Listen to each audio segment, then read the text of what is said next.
azoko azy rehefa mifamazivazy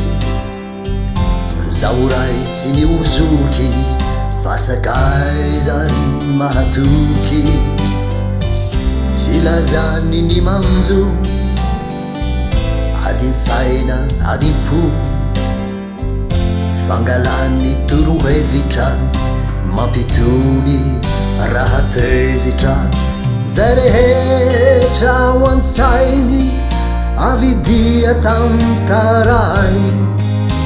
afalinan alahelo ary ny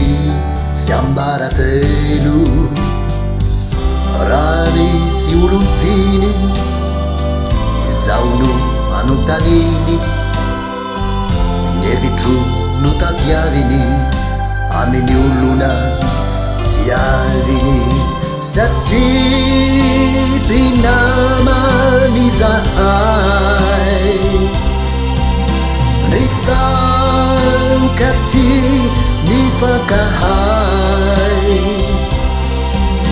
dia tena tony teny ray lovany sy zanaka sy ray kanjo indray hariva izay raha niresaky zahay tonga ny fakampanahy ka nanitikitikay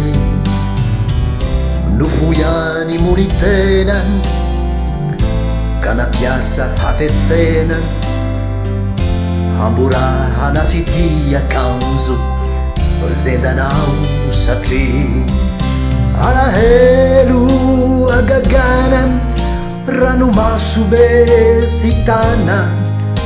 nolandrakotrany tavany nanehoniny fandavany teo ao voaverisaina tsy nahita olazaina sy afanana marintena kinao nangena hena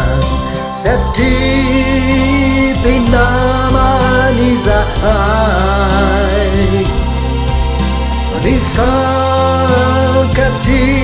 ny fankahay dia ry namanao satria namatibaditra fity